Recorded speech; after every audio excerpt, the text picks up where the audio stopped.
So आता आपण बघूया रिडक्शनचे अजून वेगळे प्रॉब्लेम, ज्याच्यामध्ये इथे बघा डिस्टर्ब आपल्याला करायला आलेला आहे एक्स.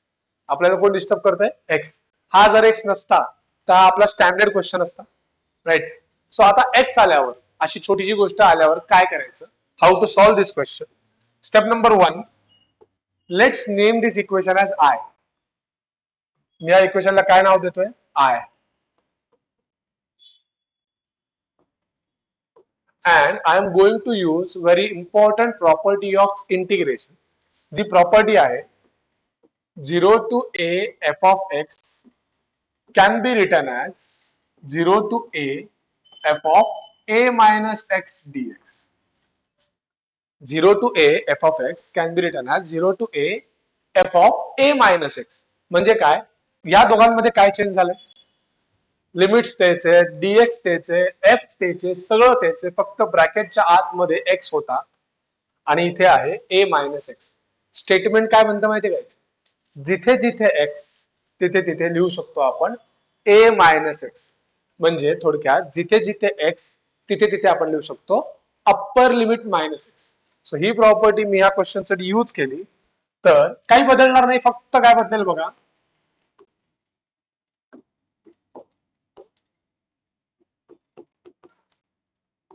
लिमिट्स तेच, जिथे जिथे एक्स तिथे तिथे लिहू शकतो मी upper limit minus x, pi minus x, अजून साइन 7 पाय मायनस एक्स, अजून कॉस 4 पाय मायनस एक्स. डीएक्स ला हात लावायचा नाही, डीएक्स ला हात लावायचा नाही, फक्त जे आतले एक्स असतात ना, 3 ठिकाणी एक्स होते, 3 ठिकाणी काय दिलं मी? Upper limit minus x, upper limit minus x, upper limit minus x. हे का केलं? आपल्याला हे सॉल्व्ह करण्यासाठी अजून एक सेकंड प्रॉपर्टी पार्ट पाहिजे, जी प्रॉपर्टी आहे sine pi minus x can be written as sine x and cos pi minus x is written as minus cos x. या दोन ट्रिग्नोमेट्रिकच्या बेसिक प्रॉपर्टीज तुमच्या पाठ पाहिजेत. साइन पाय मायनस एक्स ला आपण काय लिहिलंय? Sign x. आणि कॉस पाय मायनस एक्स ला आपण काय लिहितोय? Minus cos x. मी ते सगळं सबस्टिट्यूट करतोय. So I is equal to काय? 0 to pi pi minus x sine raise to 7. Sine pi minus x ला काय लिहू शकतो आपण? Sine x. Sine pi minus x ला काय लिहिलंय मी? Sine x. आणि कॉस पाय मायनस एक्स ला काय लिहितोय आपण? Minus cos x. But degree बघा, मायनस साइनची कुठली पण इवन डिग्री ही प्लस असते. मायनस साइनची कुठली पण इवन डिग्री काय असते? प्लस. मग हे मायनस साइन जे आहे या इवन डिग्रीमुळे काय होऊन जाईल? प्लस. सो मायनस निघून जाईल, कोण उरेल? फक्त cos minus pi minus x ला आपण काय लिहू शकतो? Cos x. ऑड असते तर मायनस आला असता, पण ह्या क्वेश्चन मध्ये कुठली डिग्री आहे? Even. So cos pi minus x ला मी लिहिणार आहे आता कॉस एक्स, डिग्री आहे इवन जी आहे 4 आणि dx as it is. So मी ह्याला युजिंग सम ट्रिग्नोमेट्रिक बेसिक फॉर्म्युले इथे कन्वर्ट केलेले. So name it as equation number 1 and I am naming it as equation number 2. So पहिलं इक्वेशन, दुसऱ्या इक्वेशन मध्ये साइन आणि कॉसच्या टर्म आहेत, फक्त सुरुवात वेगळी. So I am just adding 1 and 2. मला 1 आणि 2 आता ऍड करायचे इक्वेशन 1. आता गोष्टी ऍड कशा करायच्या? एक शॉर्टकट सांग. समजा माझ्याकडे 3a आहे आणि 5a आहे. आपण ऍड कसं करतो? तर बेसिक मॅथ्स आपल्याला जेव्हा शिकवलं होतं, आपण a कॉमन काढतो. आपण जे सेम दिसतंय ते काय काढतो? कॉमन काढतो. या a सोबत कोण उरलं? 3. या a सोबत कोण उरलं? 5. 3 + 5 8. So final answer is 8. So addition करायची सगळ्यात सिंपल मेथड आहे, जे कॉमन आहे ते कॉमन काढा, उरलेले ऍड. तेच मी इथं रूल इथे यूज करतोय. ह्या दोन इक्वेशन मध्ये तुम्हाला काय काय कॉमन दिसतंय ते पहिले बाहेर काढा. मला दिसतंय लिमिट्स. सगळ्यात पहिले LHS ऍड करतो. इथे काय आहे? आय. इथे काय आहे? I. I plus I 2i. I plus I 2i. काय काय कॉमन येत आहे? 0 टू पाय दोन्हीकडे दिसतंय. साइन 7x दोन्हीकडे दिसतंय. कॉस 4x दोन्हीकडे दिसतंय.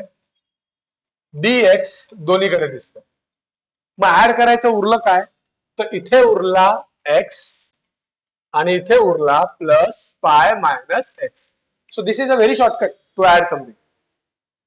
एक्स इथे आणि इथे पाय मायनस एक्स उरला. काय होईल? एक्स मायनस एक्स कॅन्सल झाला आणि उरला कोण? फक्त पाय. आणि पाय हा कॉन्स्टंट असल्यामुळे इंटिग्रेशनच्या बाहेर येऊ शकतो. So 2i is equal to हा जो पाय उरलाय हा इंटिग्रेशनच्या बाहेर काढला sine raise to 7x cos raise to 4x dx. Problem काय होता क्वेश्चन मध्ये? एक्स आपण बाहेर काढू शकत नाही because x is a variable, but पाय बाहेर काढू शकतो बिकॉज पाय इज अ कॉन्स्टंट. आलं आपला. आता हा आपला इंटिग्रेशनचा सिंपल फॉर्म्युला आलेला आहे. मला आय काढायचं होतं. मला काय काढायचं होतं? आय. हा 2 इथे डिवाइड करतो. सो हा होईल पाय बाय 2. राईट. 0 टू पाय ला कॉसची वाकडं असतं, बट कॉसची डिग्री तर इव्हन आहे. आन्सर 0 येऊ शकत नाही, काढावा लागेल. 0 टू पाय ला कन्वर्ट करण्यासाठी आपण 2 लावतो. राईट. आणि मग आपण आपलं फायनल आन्सर स्टार्ट करतो रिडक्शनचं. किती होईल? 7 प्लस 4 11 9 7 5 3 1. 7चा एकनी कमी 6 4 2. 4चा एकनी कमी 3 1. आणि इव्हन दोघेही नसल्यामुळे पाय बाय 2 लावत नाही.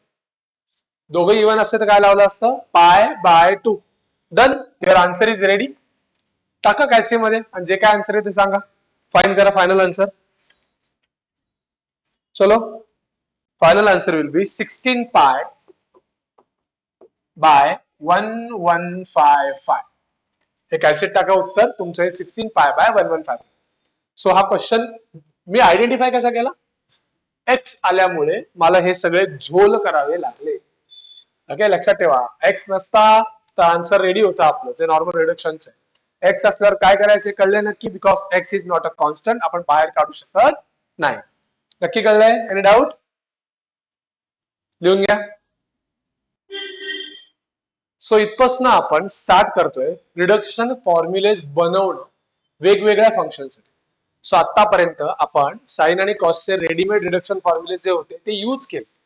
आता एखादा नवीनच फंक्शन आला तर त्याचा रिडक्शन फॉर्म्युला तयार करणं आपल्याला शिकायचं. ओके. सो फंक्शन आहे 0 to pi by 2 x raise to n sine x dx. हे आयन आहे. तर मला हा आयनचा रिडक्शन फॉर्म्युला प्रूव्ह करायचा आहे. ओके. सो स्टार्ट करतो how to prepare the reduction formula this function. So सगळ्यात पहिले तुम्हाला इंटिग्रेशन मध्ये दोन फंक्शन दिसतील, एक एक्स रेस टू एन आहे आणि एक साइन एक्स. जेव्हा दोन फंक्शन एका इंटिग्रेशन मध्ये दिसतात ना, तुम्हाला युव्ही रूल आठवला पाहिजे, सुचला पाहिजे अप्लाय करा. पहिली गोष्ट, इंटिग्रेशनचा युव्ही रूल काय, जो आपल्याला इथे यूज करायचा. एक सिंपल लँग्वेज मध्ये सांगतो. दोन लोक आहेत यू आणि व्ही. यू लिहा, व्ही लिहा, यू लिहा, व्ही लिहा. सो युव्ही होते, यू लिहिला, व्ही लिहिला, यू लिहिला, व्ही लिहिला. दोघांच्या मध्ये छोटे छोटे इंटिग्रेशन करा. सिंपल केले, यू व्ही इंटिग्रेशन. आणि तीन मोठ्या गोष्टी करा. डेरिव्हेटिव्ह मोठं इंटिग्रेशन मायनस. तीन मोठ्या गोष्टी मध्ये केल्या उलट्या.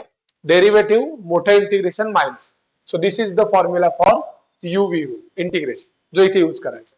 आता यूज करायला स्टार्ट करतोय, लक्ष द्या. So I n is equal to UV rule start करतोय बघा. पहिला दुसरा, पहिला दुसरा, यू व्ही. दोन छोटे इंटिग्रेशन आणि तीन मोठ्या गोष्टी. डेरिव्हेटिव्ह मोठं इंटिग्रेशन मायनस.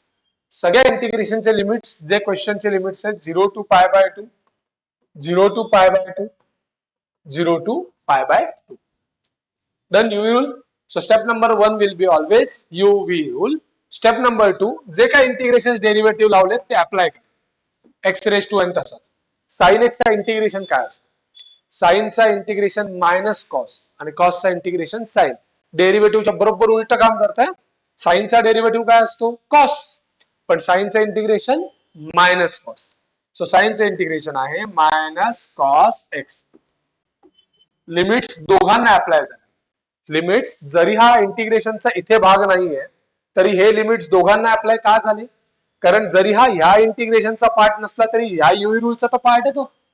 त्याला अधिकार विचारायला, तो इंटिग्रेशनच्या आतमध्ये होता. या छोट्याच्या नसेल तर त्या मोठ्याचा तो होता. सो त्याला अधिकार आहे लिमिट्स लागायचे. ओके.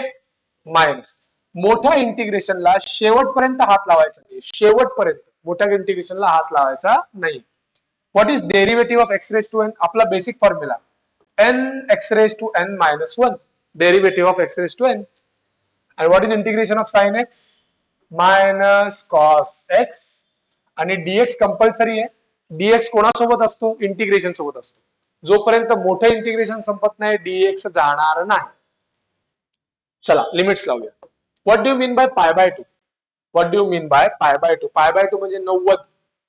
आणि जर इथे पाय बाय 2 टाकला तर इथे तुम्हाला पाय बाय 2 रेस टू n. पण जर मी इथे पाय बाय 2 टाकला तर इथे दिसेल तुम्हाला मायनस कॉस पाय बाय 2. आणि जर का तुम्हाला पार्ट असेल मायनस कॉस 90 किंवा कॉस 90 0. कॉस 90 किती आहे? 0. सो हा पाय बाय 2 इथे पडल्यामुळे हे उत्तर 0 झाल्यामुळे अख्खच्या अख्खं अप्पर लिमिट झालं 0. अख्खच्या अख्खं अप्पर लिमिट काय झालं? 0. Upper limit minus lower limit 0 put करतो.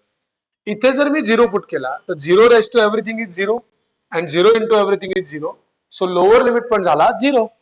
सो अप्पर लिमिट झाला कॉस मुळे 0, लोअर लिमिट झाला एक्स मुळे 0. दोघे वेगवेगळ्या इश्यू मुळे झाले. असं काही नाही की कॉस मुळे झाले दोघं. ओके. पुढे हा मायनस प्लस बाहेर काढला. Integration with respect to x. मग एन माझ्यासाठी कॉन्स्टंट आहे. एन बाहेर काढतो. कोण कोण उरलं? 0 to pi by 2 x raise to n minus 1 cos x dx. So एवढं इंटिग्रेशन सॉल्व्ह केल्यानंतर एवढं उरलंय. युव्ही रूल नेहमी 3 स्टेप मध्ये संपला पाहिजे. स्टेप नंबर 1 इंटिग्रेशन लावा. स्टेप नंबर 2 इंटिग्रेशनचे बेसिक सॉल्व्ह करा.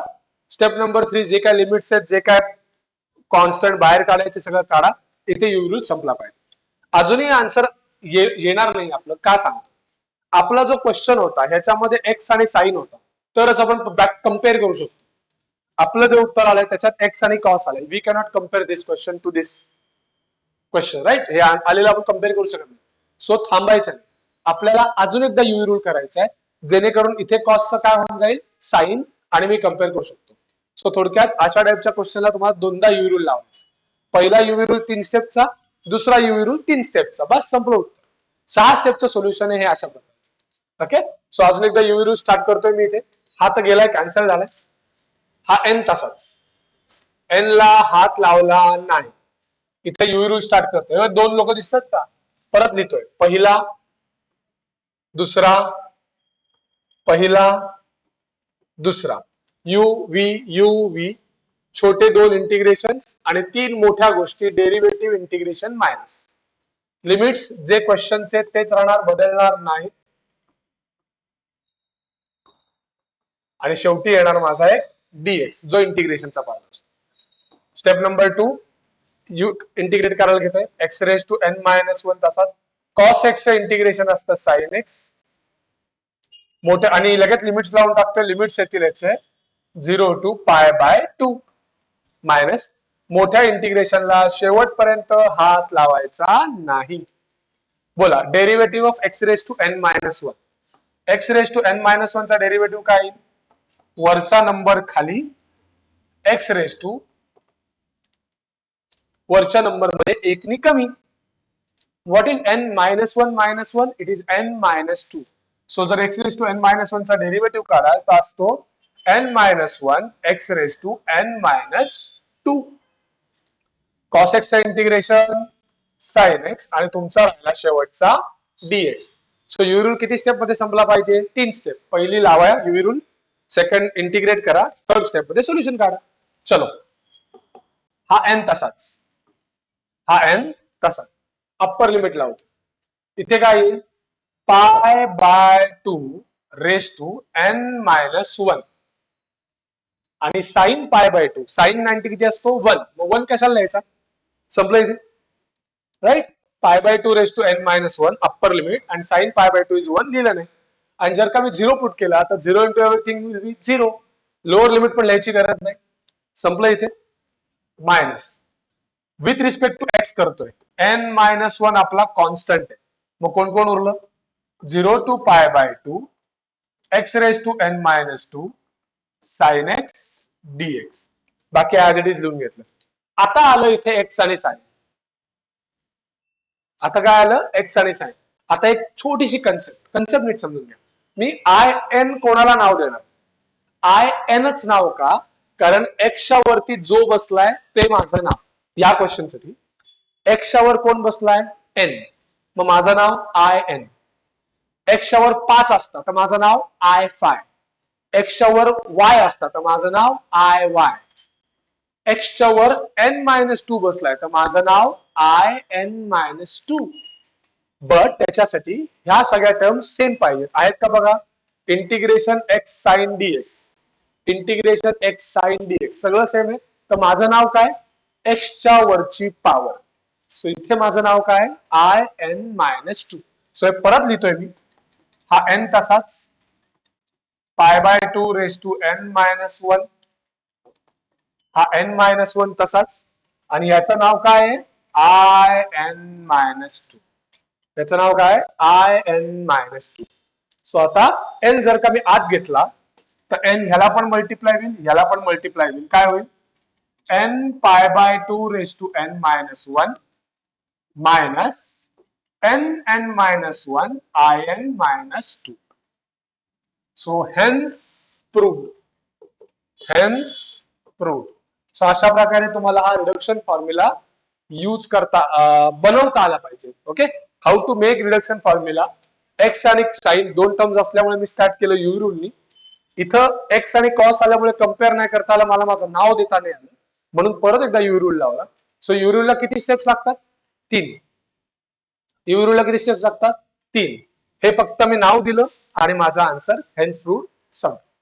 सो अशा प्रकारे हे रिडक्शन फॉर्म्युलेचे प्रूव्ह दॅट वाले क्वेश्चन आपण स्टार्ट केले. कळलं नक्की? एनी डाऊट युवी रूल मध्ये? ओके, लिहून घ्या.